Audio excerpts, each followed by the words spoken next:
This is the rich, buttery, brown, bittersweet batter for le gâteau au chocolat, L'Eminence Brune. We're doing chocolate cake today on the French Chef.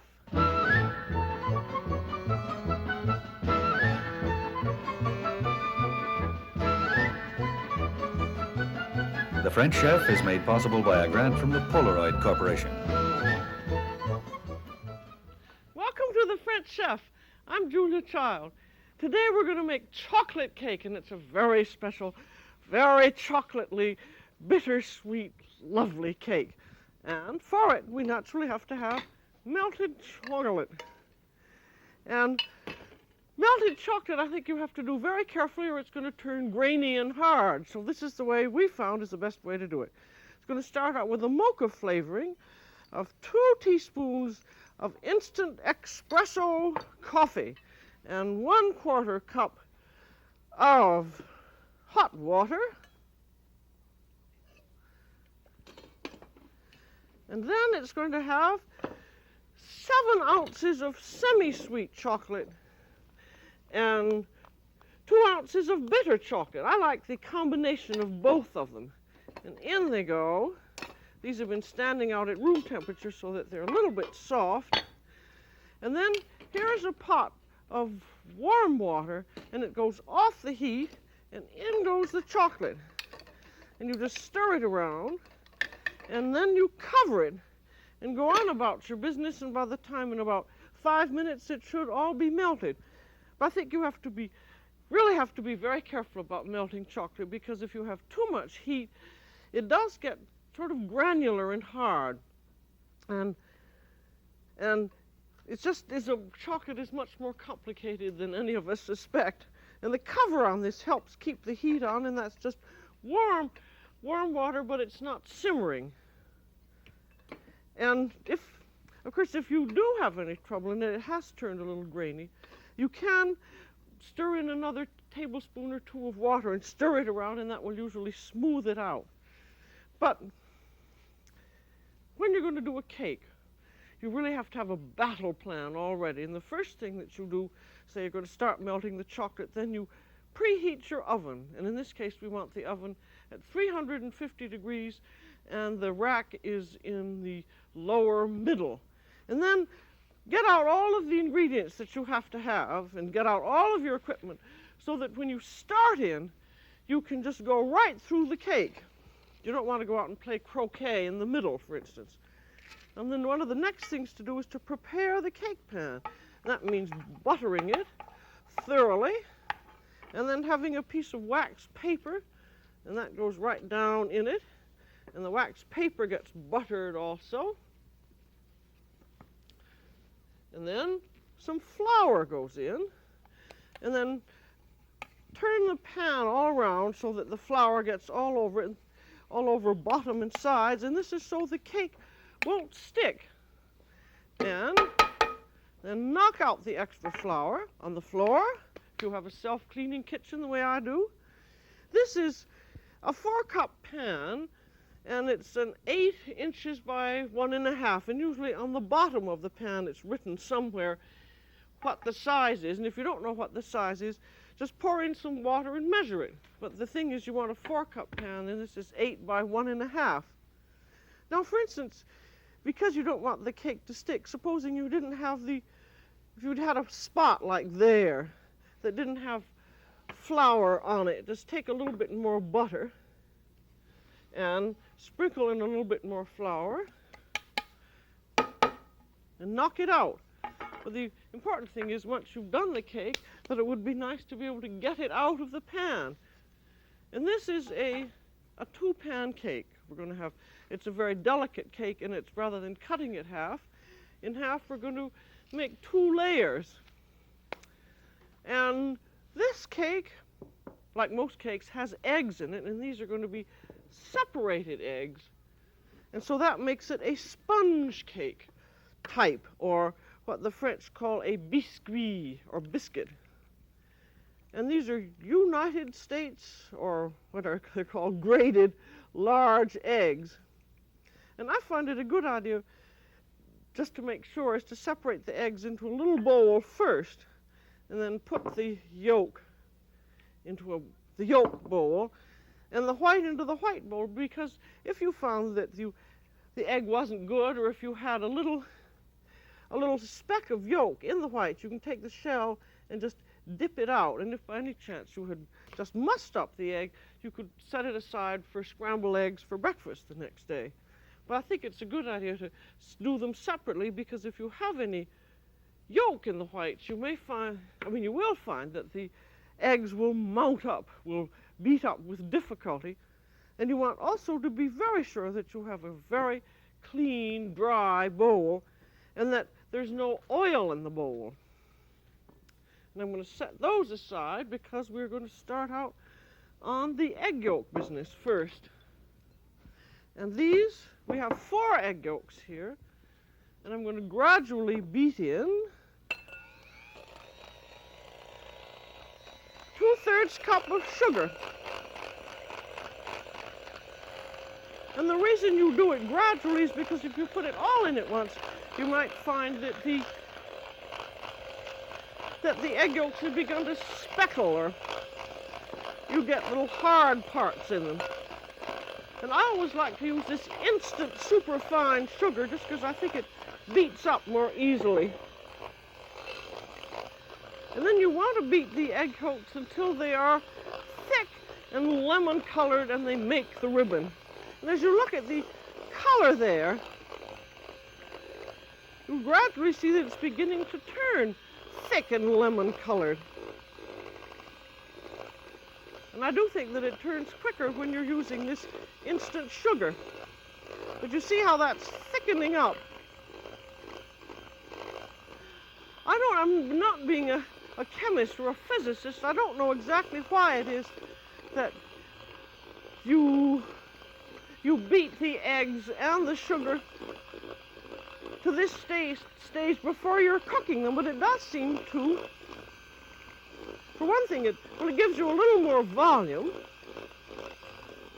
and they just seem to cook better. I know that you beat them up also if you're doing some kind of a sauce. Now let's take a look and see how that is. You can see that there's a thick ribbon coming off the beaters, and it forms a dissolving ribbon on the surface. And I think what's wonderful about having these little portable beaters, that it just does these things so much faster than just beating them by hand. And now the chocolate should, in all conscience, be melted, and it is. But if it were not melted, one of the nice things about these beaters is you can always beat it up. And what now is going to be in this chocolate is 1 stick or 4 ounces of the best butter. I'm using unsalted butter here. That just gets beaten in. In fact, I think now I can beat the whole business in because it's nice and soft. If the butter were hard, just beat it in a bit at a time.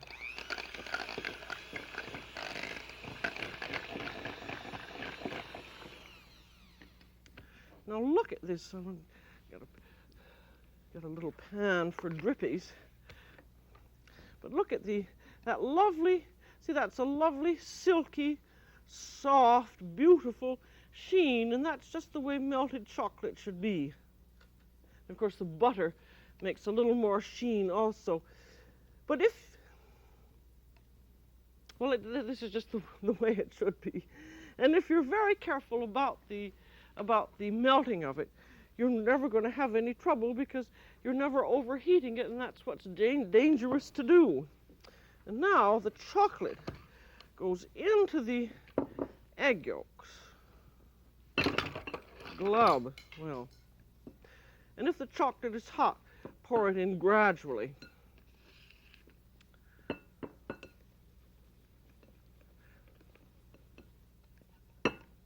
That looks good enough to eat just as it is. Let's stir it all around.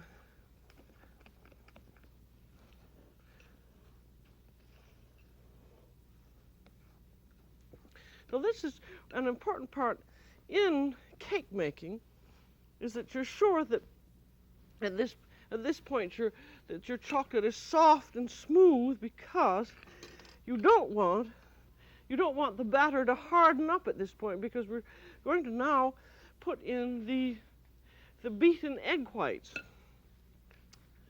which we have to beat first. Now, a good thing about these, also again about these little beaters, and I think this is something you should be sure to do, is to order an extra set of blades. Otherwise, at this point, you wouldn't want to have two beaters. Otherwise, at this point, you'd have to go out and wash and dry the beaters. So with extra blades, which you can always order, you can start right in beating the whites. You want to start rather slowly at first until they foam up. We've done whites a great deal of times, but I think it's very useful for you to see that cooking is just a series of the same old things. Sometimes there's chocolate and sometimes there's fish in it, but the principles are the same. Now at this point, the egg whites have foamed up, and so we put in a 1/4 teaspoon of cream of tartar. And every good kitchen should always have cream of tartar in it, because it acts as a stabilizer for the egg whites. It means that it keeps them up once you've beaten them, because you want them to, they're supposed to mount 7 times their original volume and be smooth and silky. Now, I frankly find that this way, with a small bowl and a hand beater, I think that you can beat eggs just as efficiently as in anything, unless you have one of those big heavy-duty machines. But your idea is to try and keep the whole mass of the whites moving at once.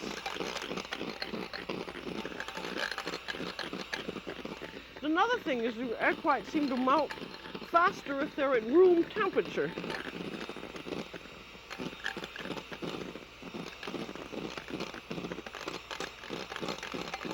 So another thing you can do, which sometimes helps them to keep up, is to beat in a little bit of sugar. That will also give them a little more firmness. We're almost there, I can see. You'll find it always takes about 2.5 minutes.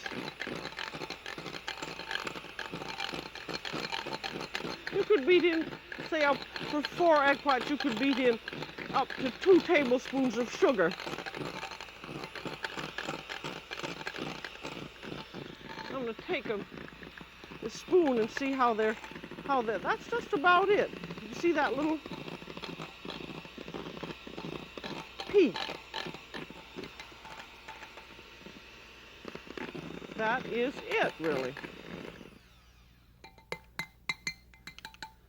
Also, they hold in the wires of your beater. See those little peaks? That's very typical of just the way they should be. And then you have your other trick of being able to turn the bowl upside down and they stay in the bowl. But this is, I'm not one of the purposely wanted to do egg whites and do a cake again, because a cake and a souffle are very much alike in that they both have the egg whites, and they both have to be beaten up to this point, and the techniques are just very, very much the same. The only thing is that the souffle has a much lighter batter and collapses easily, while the cake doesn't. And you can beat your egg whites a bit ahead of time and then redo them if necessary. Now, ready to assemble the rest of the batter. And this is going to have, rather than flour, this cake is going to have cornstarch in it. It's going to have 3/4 of a cup of cornstarch, and you sift it right into the cups. And then sift a little bit onto your batter, about a quarter of it. And stir that in. And particularly in chocolate cakes, you want to be very sure that your batter is fairly liquid. And that is fairly liquid. If it were hard, you might have to heat it up, and then take about a quarter of your egg whites and just stir them right in. Move that back a little bit. And this again is to lighten the batter. And then a little more of the cornstarch can go in. And then put the rest of the egg whites on top. And then we're going to alternate folding egg whites and cornstarch. And I have a little more cornstarch in my plate here. It's never as neat as it could be. Now, what the important thing is that I want you to see is how the folding goes. Here is your spatula, and you go down into the mixture and up and over, bringing a little of your chocolate up over the egg whites. It's a scoop mixture, a scoop movement, see? And then keep rotating the bowl. And you can do it fairly fast once you're used to it. But this is your very important part of the cake making. I'm just moving. There's the final amount of the cornstarch. And we're using cornstarch rather than flour, because chocolate is heavy anyway. And the cornstarch is a much lighter mixture. And we want a very light, delicate cake, really almost like a souffle. Now that is mixed enough now. And you don't want to overmix, because the whole idea, as in a souffle, is that you do not deflate the egg whites. And just remember, if you've had trouble in things not mounting, just remember this movement of the spatula goes down to the bottom of the bowl, then it turns at the side and comes up over. And the whole mixing business shouldn't take you more than about a minute. And then you're ready to go. And remember also that if your batter has gotten stiff, you're going to deflate your egg whites, so that you have to work fast. Now, ready into the cake pans. And we want half in each, so that you have to do it by eyeball to eyeball, or whatever they say for that. It should be fairly even. And then push it up to the side all around. As you can see, I'm pushing it up there so that when it bakes, it won't have humped up in the middle. And these pans are really barely half full. There's a little bit more that can go in. And then there's a little bit left for the cook who would like to lick the pan. And then bang them a little bit just to settle everything. And those are now ready to bake, and they should go right into the oven, right at this point. So that's one of the reasons why when you're going to make a cake, if you get everything out and ready, then you can go right to it. And these are going to go in the lower middle level of a preheated 350-degree oven. And you place them diagonally when you're going to do two pans.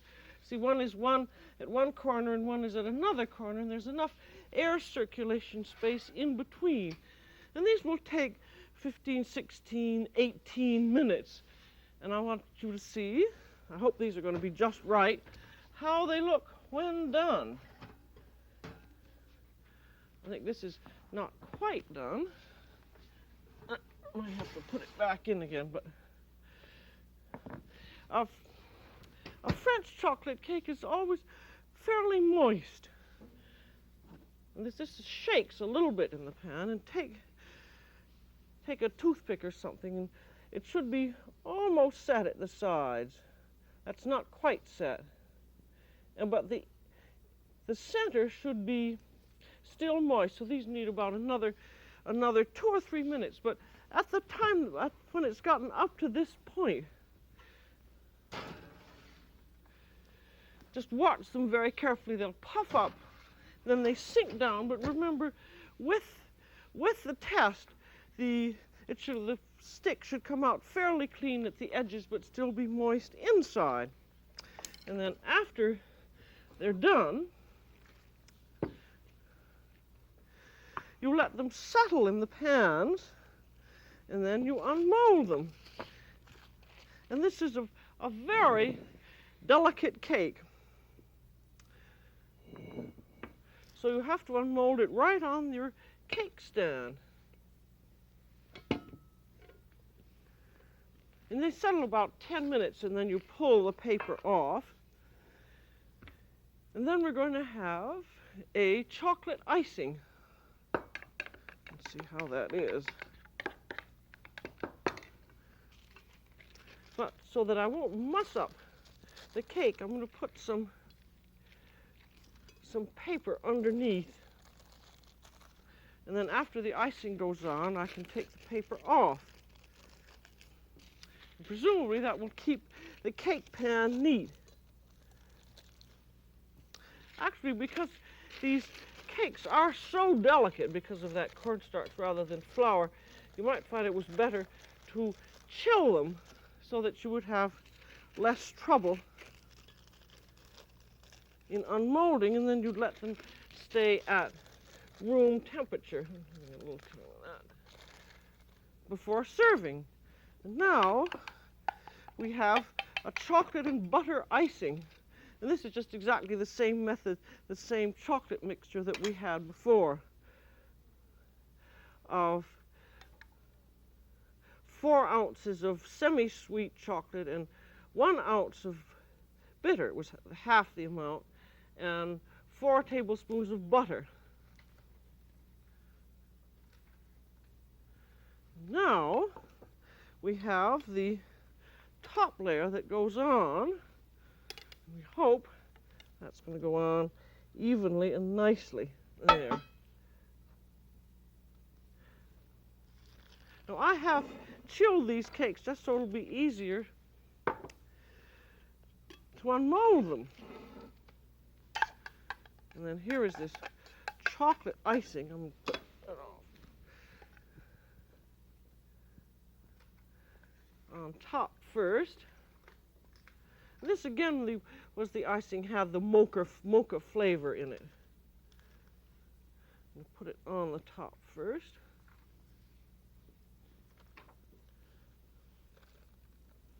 Then it goes around.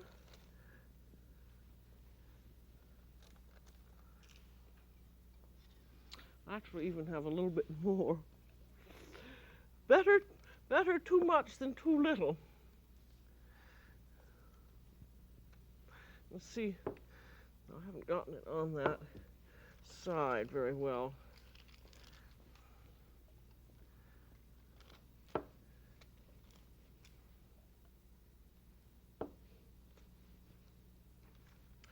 I did try icing. I have tried icing this on a cake rack, and I found that it was a little difficult to get it off. And if you find that you have messed up things a little too much, you can always put some leaves around if you've spilled on the cake stand.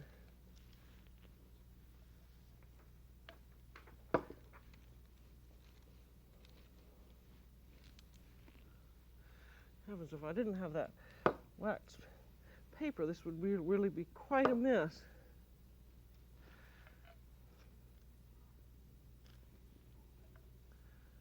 I will smooth off that top.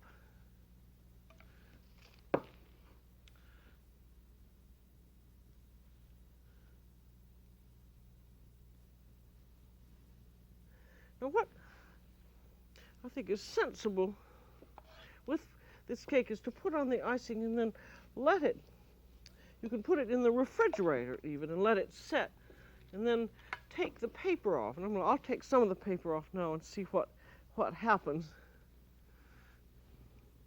But remember, you can't put parsley on a cake, but you can always put little leaves and flowers around if you have made a mess.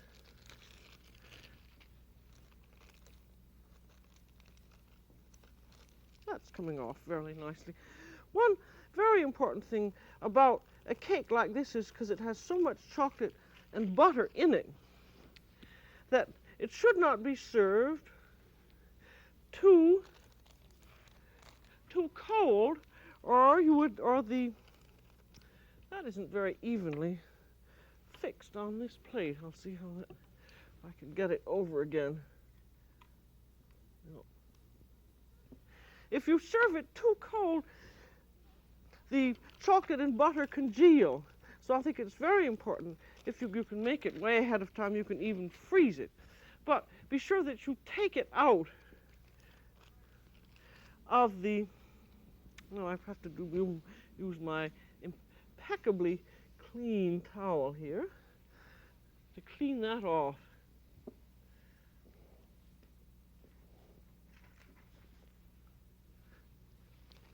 But this should not be served chilled, because it's much best at room temperature.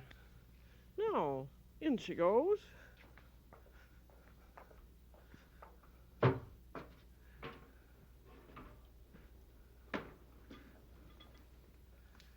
We're just having a cake party today. I'm going to serve you one, and you'll see how it looks. See, that's that lovely soft texture.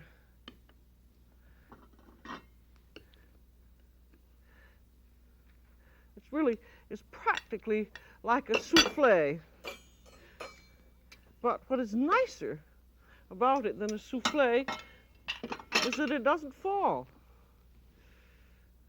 And you can serve a little bit of whipped cream if you want to go the whole way, and it's nice with coffee. So this is really a wonderfully chocolatey, yet amazingly light souffle-like cake, but it has more substance than a souffle. And along with the Marquis and the Reine de Saba, I think Le Gâteau au Chocolat, L'Eminence Brune is really one of the best chocolate cakes I know. And that's all for today on The French Chef. This is Julia Child. Bon appétit.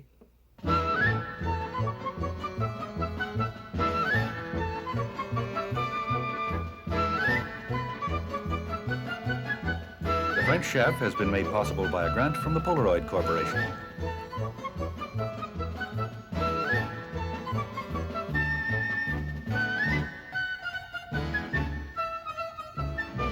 Julia Child is co-author of Mastering the Art of French Cooking, Volumes 1 and 2.